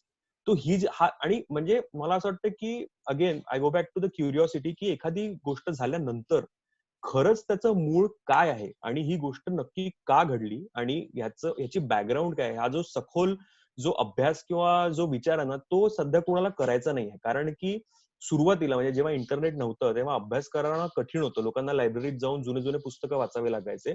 So that was hard and knowledge. आता काय ना, फिंगर टिपवर आहे आणि त्याच्यामुळे चुकीची इन्फॉर्मेशन डिसेमिनेट होण्याची खूप जास्त चान्सेस आहेत आणि ते होत आहेत. चान्सेस नाही, ते होत आहे. सो मला वाटतं कुठली पण मी टू मुवमेंट मध्ये म्हण किंवा हा पर्टिक्युलर मुद्दा म्हण किंवा कुठला पण जनरली जे गोष्टी बाहेर येतात ना, त्याच्यामध्ये हेच होतं. मी टू सुरुवात झाली होती, खूप चांगली सुरुवात झाली होती. एक कुठेतरी काहीतरी घडलं आणि लोकांनी ताबडतोब ते उचलून धरलं. कारण काय की अर्ध नॉलेज. आणि त्यातल्या त्यात काही लोकांनी जसं म्हणतात ना, की ही एक अशी गोष्ट आहे की जी लोकांना कुठेतरी माहिती असतं की मी असं कसं बोलू की अरे मुली याचा गैरवापर करतायत, आणि कुठेतरी काही अशी जर गोष्ट घडली ना, ती खरी असो वा नसो फरक पडत नाही, त्याला उचलून धरा. कारण काय, अरे अमक्या टमक्या ठिकाणी असं असं आलं, so now this entire movement is scrapped. So मला वाटतं तो एक समाज म्हणून म्हणा किंवा इंडिव्हिज्युअल्स लिव्हिंग ऑन अर्थ म्हणून म्हणा, तो एक खूप मोठा प्रॉब्लेम आहे की इन्फॉर्मेशन किंवा अभ्यास एखाद्या पर्टिक्युलर गोष्टीचा करायची कोणाला इच्छाच नाहीये. फक्त ओपिनियन द्या, कारण सोशल रिकॉग्निशन महत्वाचं आहे. सॉरी, मी प्रेक्षकांना सांगतो, आम्ही ठरवलं होता 40 मिनिटाचा कार्यक्रम असेल, पण आम्ही 1-1.5 तास करू असं दिसतंय. एवढा वेळ नाही, पण 1 तास तरी चालेल, कारण ही चर्चा चांगल्या दिशेला चालली आहे. तर मी थोडं एक्सटेंड करून या विषयावर आय थिंक म्हणजे हमीद, तू आणि निराली तुम्ही पण बोलावं असं मला वाटतंय, कारण हे महत्वाचा मुद्दा आहे. सर, जसं आपण बघतो ना, इंटरनेटवर सगळ्या गोष्टी ना खूप शॉर्ट लिव्ड असतात. आणि ह्याच्यावर आता असं झालंय की जसं सोसायटीमध्ये कसा रॅट रेस होता की आधी मुलाला अगदी एज्युकेशन मध्ये मास्टर बनवा, मग त्याला बेस्ट जॉब पाहिजे, मग he has to have a status. हा एक रॅट रेस होता जो आपण humans have been running after वर्ष आणि वर्ष. तसं इंटरनेटवर द रेस आहे की what is going to give me immediate attention. So मला फॅक्ट्स नाही त्याचे, I don't want to get into it, कारण मला असं वाटतं की जर बंडलही मारलं मी, कोणाला काय कळणार आहे, आणि कळलं तरी 2 दिवसात ते विसरणार. सो आता इन्स्टंट ग्रॅटिफिकेशन मला कसल्या गोष्टीचा मिळतोय ना, तो हा entire internet space actually encourages हा. And that is the reason. काहीही तुम्ही बघा, एक जर ट्रेंड चालली असेल त्याच्या, आता recent is that YouTube versus TikTok.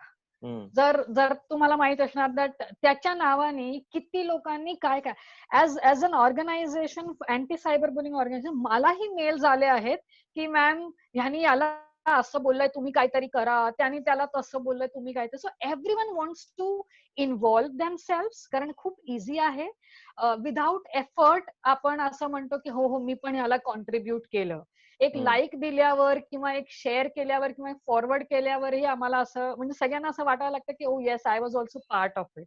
So because of this nature of internet also people have started making खूप खूप कमी ते स्वतःचं अभ्यास त्याच्यात घालतात. Like Chetan said that facts एवढं ह्याच्यात टाइम इन्व्हेस्ट करण्याचा वेळच नसतो, कारण तोपर्यंत तो टॉपिक गेलेला असतो आणि काहीतरी नवीन टॉपिक आलेला असतो. ऍक्च्युली प्रेक्षकांना हा खूप महत्वाचा मुद्दा आहे. म्हणजे मी प्रेक्षकांना सांगतो की आम्ही स्वतः आमचं पोट आहे त्याच्यावर, की ताबडतोब काहीतरी ट्रेंडवर राईड करणं ह्याच्यावर पोट आहे. आणि तरी सुद्धा आम्ही ऍज अ कंपनी पॉलिसी म्हणून हे करतो की समजा एखादा असा विषय आला आणि आमच्याकडे असं चर्चा आली की याच्यावर एक व्हिडिओ बनवायचा का, मीम बनवायचं का, तर तेव्हा पहिला हाच विषय होतो की आधी आपण खरं काय खोटं काय ते जाणून घेऊया. कदाचित we might miss the trend, कदाचित, आणि काही वाईट होत नाही. आमचा चॅनल बरा चाललाय, त्याच्यावर लोक अजूनही कॉन्टेंट बघतायत. असं होत नाहीये की त्याच्यामुळे आमचं काहीतरी मोठं नुकसान होतं आणि आम्ही मागे पडतोय जगाच्या. त्यामुळे just be little more patient with these things. Sorry Hamid. मला नाही, खूप महत्वाचं होतं तू जे सांगितलंस ते. आणि मी एक तरुण मुलांच्यासाठी विवेक वाहिनी नावाचं व्यासपीठ चालवतो. त्याचं घोषवाक्यच असं आहे, जे ह्याच्याशी संबंधित आहे म्हणून सांगतो. आपला विकास आपल्या हाती, हक्क हवेतच पण कर्तव्य आधी. हक्क हवेत आपल्या सगळ्यांना सध्या जमान्यात, पण कर्तव्य करायची आपली तयारी नाही. त्यामुळे ते ट्रेंडवर राईड होणं आणि त्याच्याबरोबर स्वतःचं कर्तव्य याच्यातली सीमारेषा फार महत्वाची आहे. दुसरं मला असं वाटतं की मुवमेंट या शब्दाला पण सध्या आपण फार पातळ करून टाकलंय. माझ्या वडिलांनी एका अंधश्रद्धा निर्मूलनाच्या कामासाठी स्वतःचं आयुष्य झोकून दिलं, तर त्याला मुवमेंट म्हणू शकतो आपण. ट्विटरवरती ट्रेंड वरती राईड होणं ह्याला मुवमेंट म्हणणं हे त्या चळवळीचं फार काय मला वाटतं की अवमूल्यन करणं आहे. स्त्रीमुक्तीवादी चळवळ 30 वर्ष, 35 वर्ष, 40 वर्ष महिलांवरच्या अन्यायाला वाचा फोडणाऱ्या बायका काम करतायत. मी टू चळवळीच्या आधी पण होत्या आणि नंतर पण होत्या आणि पुरुष पण आहेत. त्याला आपण मुवमेंट म्हणू शकतो. मी टू येतील आणि जातील, पण चळवळी राहणार आहेत. बरोबर. त्याच्यामुळे आणि सुद्धा महत्वाचा भाग हा झालेल्या केसेस होत्या, म्हणजे ऍक्च्युअल कोर्टात जाऊन गेलेल्या केसेस. ते ट्रेंड बद्दल काही म्हणणं म्हणजे आणि म्हणून मला म्हणायचंय की स्त्री पुरुष समतेचा प्रश्न किंवा स्त्रियांच्या वरती पुरुष सत्ताक मानसिकतेतनं होणाऱ्या अन्यायाचा प्रश्न हा म्यूटू पेक्षा खूप मोठा आहे. किंवा लॉकर रूमचा प्रश्न, लैंगिक शिक्षणाचा प्रश्न हा लॉकर रूमच्या पेक्षा खूप मोठा आहे, हे आपण समजून घ्यायला पाहिजे.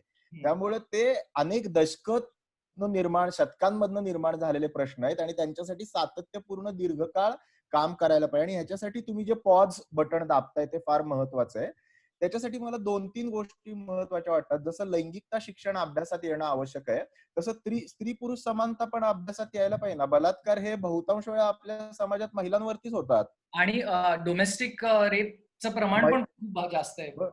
आपल्या शाळेमध्ये इतक्या वर्षांनी लोकांना कळलं लिंगभाव समानतेमधला धडा पुरुषांना जण की भाजी कशी कापायची आणि स्वयंपाक कसा करायचा. तर हे शाळेत का नाही शिकवलं जात? इतिहास गणित इतकं महत्वाचं नाही का मुलाला भाजी कापायला शिकवणं, फरशी पुसायला शिकवणं? आणि हे सगळं त्या लैंगिकतेतल्या, कारण लैंगिक अत्याचार हे बहुतांश वेळा लैंगिक इच्छेपेक्षा पुरुषी मानसिकता सिद्ध करणं स्वतःचं, हे त्याच्या मागं कारण असतं. त्यामुळं स्वतःला त्याच्यावरती एन्थ्रस्ट करणं, लैंगिक अनेक बलात्कारी लोकांचे अभ्यास झालेले आहे. त्यांना लैंगिक प्लेजर नावाच्या गोष्टींविषयी काही कल्पनाच नव्हती. त्यांना फक्त स्वतःचा मॅचोइझम किंवा पुरुष सत्ता प्रस्थापित करणं हे त्यामागचं कारण होतं. त्यामुळे ते फार आवश्यक आहे असं मला वाटतं. आणि मेसेजिंग की हसी तो फसी, ना का मतलब हा होता है, हे आपल्याकडे खूप कॉमनली केले गेलेले मेसेजिंग आहे.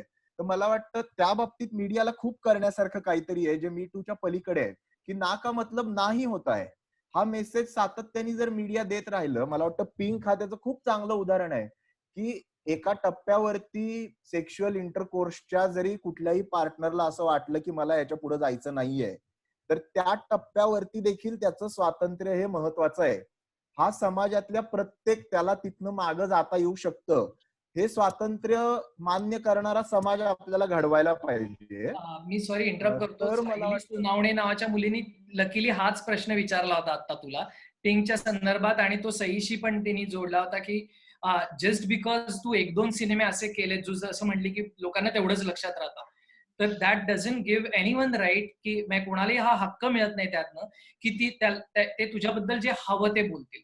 तर या सगळ्यावर चेतन तू मध्ये काहीतरी तुझा मुद्दा होता तोही आपण घेऊयात. तर जस्ट कनेक्शन आहे म्हणून म्हणजे तुझं ह्या सगळ्यावर काय रिॲक्ट म्हणजे कसं म्हणजे रिॲक्ट हो, मलाही स्वतःला समजत नाही की काय होत असेल, कारण माझ्या अनेक मैत्रिणी ज्या आहेत ज्या आता अशा चॉईसेस करतायत, राधिका आहे, तू आहे, तर काय ह्या सगळ्याचं म्हणणं? हे जरी खरं असलं की लोकांना काही हक्क नाहीये काही वाटेल ते बोलायचा, पण लोक बोलतात, ही वस्तुस्थिती आहे.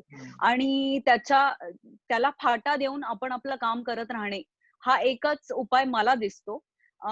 पण ऑब्व्हियसली सारंग, मला असं वाटतं आता जो विषय झाला त्याला घेऊन, it is time to raise your boys and girls differently. म्हणजे मुलगा असो किंवा मुलगी, दोघांनाही वेगळं काय म्हणूया, वेगळ्या पद्धतीनं वाढवण्याची वेळ आलेली आहे. मुलांना ज्या वयात जे वाढवलं जात होतं त्याच्यात बदल खूप खूप खूप बदल केला पाहिजे, खूप बदल केला पाहिजे असं मला वाटतं. आहेच आहे ना की बॉईज डोंट क्राय, म्हणजे बॉईज डोंट क्राय, मुलींना पिंक आवडतं, ते सगळे एक वेगळंच त्यात विश्व आहे की या मर्द को दर्द नाही होता. हा ते म्हणजे मी लहानपणी गुलाबी कपडे घेतले तर म्हणजे पिंक कलरचे कपडे घेतले तर सगळे भाऊ चिडवायचे. आणि it becomes a joke slowly, हळूहळू. किंवा मी नाव नाही घेत आता, पण मी एका मित्राचं, लेखक मित्राचं एक लिखाण वाचलं. त्याच्यामध्ये वेगळा विषय होता, पण त्याच्यावर कारण नसताना त्यांनी त्या मुलांनी मुलीसारखा मास्क घालून आला होता फुलाफुलांच्या रंगाचा, असं लिहिलं होतं. आता ह्याच्यामध्ये त्या लैंगिकतेवर काहीतरी किंवा त्याच्यावर काहीतरी एक कमेंट करायची काहीच गरज नाही. तो अप्रतिम लेख होता, पण ह्याच्यामध्ये मुलीसारखा फुलाफुलांचा मास्क हा विषयच काय मला कळत नाही बरेच वेळा. त्यावरच ऍक्च्युअली माझा मुद्दा तोच होता की जे हमीद पण सुरुवातीला म्हणाले की आपण सुरुवातीला का शिकू. सो माझ्या घरी ऍटलिस्ट, म्हणजे मी आता जनरलाइज नाही करू शकत, पण एक प्रयत्न असा असतो ना की जेंडर न्यूट्रल अपब्रिंगिंग ज्याला म्हणतो ना आपण, की अरे जे तू आता म्हणाला की अरे पिंक आहे म्हणजे मुलगी, ब्लू म्हणजे मुलगा, किंवा मर्द को दर्द नहीं होता, हा विषय नाही आहे. पुढची व्यक्ती इज अन इंडिव्हिज्युअल आणि ती व्यक्ती आहे, आणि ते खूप महत्वाचं आहे. म्हणजे अगदीच खूपच बेसिक उदाहरण द्यायचं म्हणजे, मुलगी झाली की कोणी ना कोणीतरी आपल्या फॅमिलीमध्ये भातुकलीचा सेट आणूनच देतो की अरे बेटा बाबांना चहा करून पाच ग वगैरे. अरे काय, आणि मुलगा झाला की काय सुपर कार आणि सुपर बाईक वगैरे घरात येते. हा, बंदूक वगैरे येते. सो पॉइंट इज, हे कोणाला रिअलाइज नाही होत की इथे पण ते की ते अशा पद्धतीने त्याकडे बघतात. बट जेंडर न्यूट्रल वातावरण, आणि मी सांगतो ना की असं I don't want to accuse, पण आपल्या आधीच्या पिढी तेवढ्या कॉशियस नव्हत्या या सगळ्या बाबतीत, किंवा ह्या सगळ्या गोष्टी हाताळण्यामध्ये तोच मुद्दा होता की चल मोठा झाल्यावर तुला कळेल. आपल्या पिढीला कुठेतरी ना मरावं लागेल to get this into line. आणि म्हणजे मी पर्सनली हा अनुभव घेतो की मला पण बरेचदा हे फिल्टर्स लागत नाहीत, पण मी 24 तास आपलं माइंड अवेअर असतं की अरे नाही हे चूक आहे, हे बरोबर आहे. इव्हन घरात सुद्धा कुठल्या पर्टिक्युलर गोष्टीला रिॲक्ट होताना, मुलांबद्दल विधान करताना, किंवा अगदी छोटं उदाहरण द्यायचं म्हणजे माझ्यासाठी एक ग्लास पाणी आण, हे माझ्या बायकोला म्हणण्यापेक्षा उठून स्वतः एक ग्लास पाणी घेतलं तर आज नाही 4 वर्षांनी माझी मुलगी म्हणेल की अरे आईला काम नाही सांगायचंय. सो हे जेव्हा, जसं हमीद सुरुवातीला म्हणाले ना की भाजी, आता ह्या लॉकडाऊन मध्ये केवढे लोकांनी हे केलं की बघा मी भांडे घासले, अरे बघा मी कुकिंग व्हिडिओज, मला पंखे पुसायला लावले हो लावले म्हणजे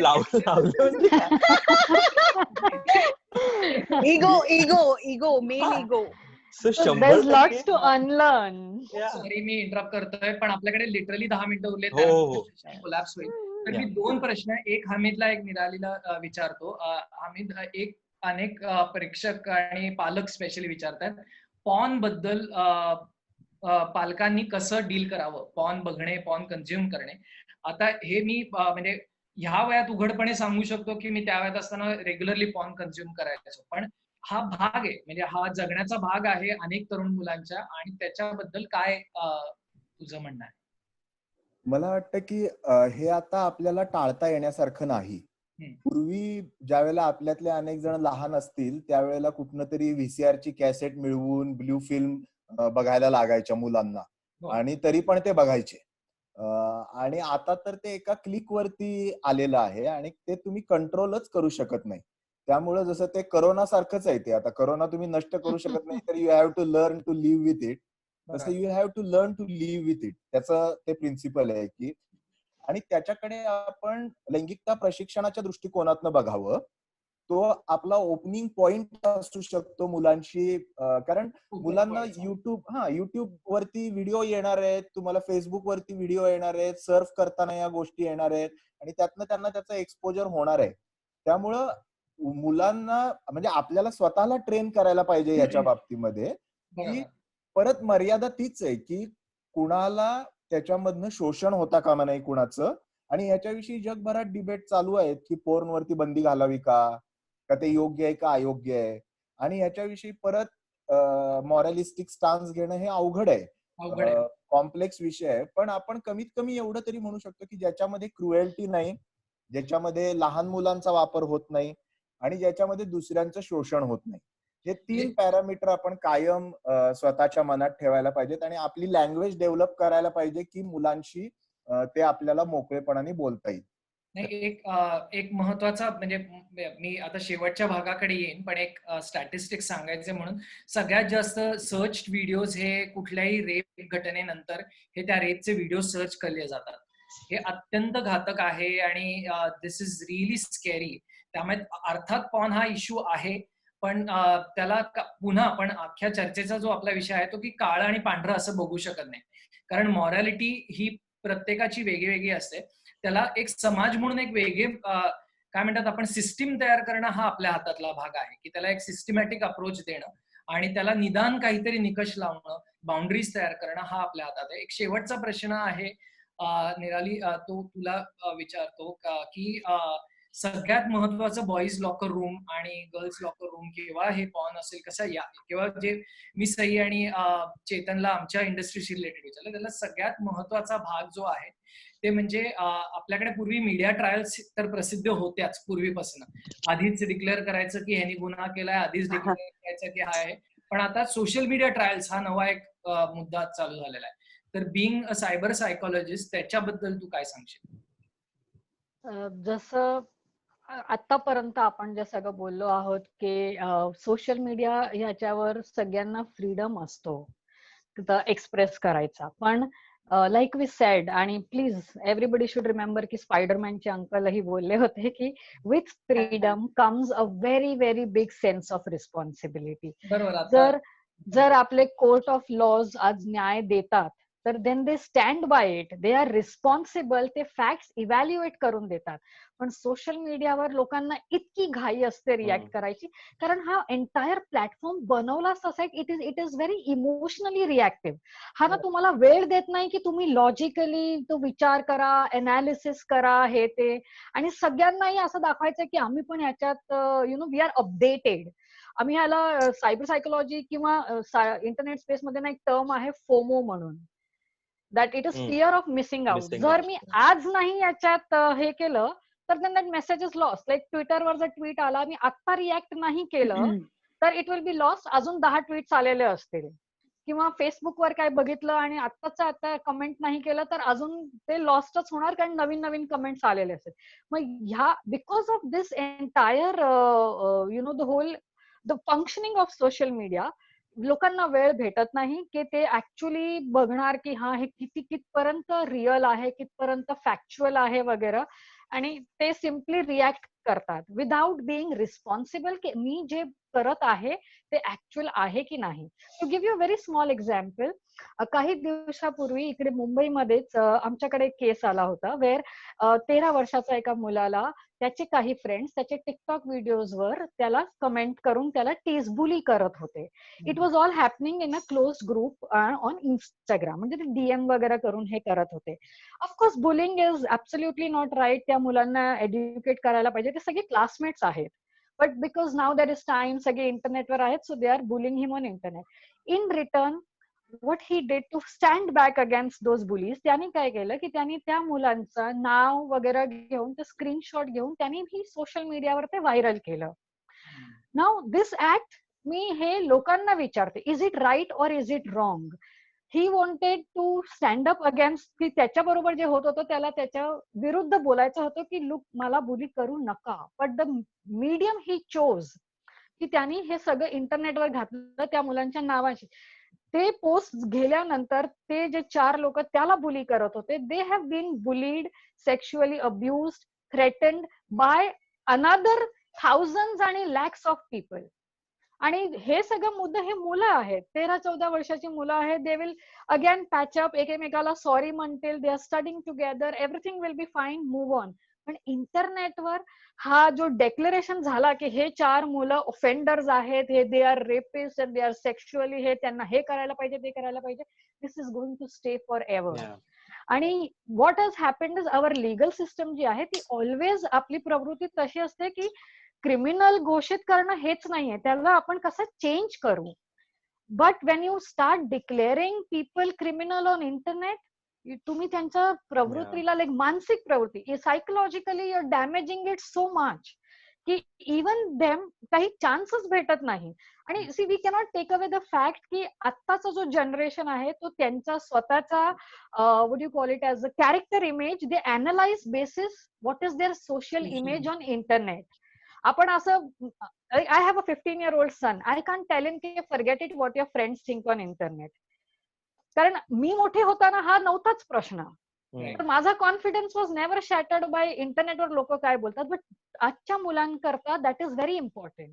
and hence digital education becomes very pertinent की you know that responsibility factor त्याच्यानेच येणार. एक क्लोजिंग नोट म्हणून सांगतो, सॉरी आपल्याकडे वेळ नाही, आपण ही चर्चा खरं तर मला 1-2 तास आणखीन करायला आवडली असती, पण आय होप की ह्याच्यामुळे लोक घरी जाऊन चर्चा करतील आपापल्या लोकांबरोबर. काही तुम्हाला प्रश्न असतील तर ते आम्हाला पाठवा, आम्ही ह्या सगळ्या आपल्या पॅनलिस्टना पाठवायचा प्रयत्न करू आणि त्यांना जर का उत्तर देता आलं तर ते देऊयात. त्यांना सोशल मीडियावर छळू नका, जे आता सांगितलं. आणि दुसरी एक महत्वाची गोष्ट म्हणजे आता आपण फेसबुकवर लाईव्ह आहोत. एक गंमत अशी की फेसबुकची सुरुवात ही बॉईज लॉकर रूम सारखीच झाली होती. त्याचा हेतूही तोच होता की मुलींना आपण मुलींचे फोटो टाकू, त्यांचे प्रोफाईल्स क्रिएट करू आणि त्यांना रेटिंग देऊ. पण that got converted into something really beautiful, ज्याच्यावरच आपण बसून ही चर्चा करू शकतो आता, आणि तेच माध्यम आपण चांगल्या गोष्टीसाठी वापरू शकतो. सो म्हणजे आपण हीच, म्हणजे जसं फेसबुकची गोष्ट झाली की त्याच्यापासून इथपर्यंत आपण आलोय, त्यालाही अजून खूप काळ आहे अशा सोशल मीडिया माध्यमांना त्यांचे निकष तयार करायला. तसंच समाज म्हणून आपण ह्या बॉईज लॉकर रूम आणि गर्ल्स लॉकर रूमचा एक वेगळ्या पद्धतीने वापर करून घेऊयात. हे लिटरली खूपच चांगलं एक्झाम्पल आहे, कारण आपल्याला दोन्ही बाजू एकत्र बघायला मिळाल्या. तर त्यातनं काहीतरी पॉझिटिव्ह काढून आपण त्यांना चर्चा करू, आपल्या मुलांची चर्चा करू आणि येणाऱ्या पिढीला त्याच्याबद्दल जास्त ओपनली बोलायची संधी देऊ, असं आपण म्हणूयात. आणि हे कार्यक्रम संपूयात. तर हमीद, निराली, चेतन आणि सई, खूप खूप खूप खूप थँक्यू, खूप धन्यवाद तुम्ही आल्याबद्दल आणि मनापासून बोलल्याबद्दल. Thank you so much.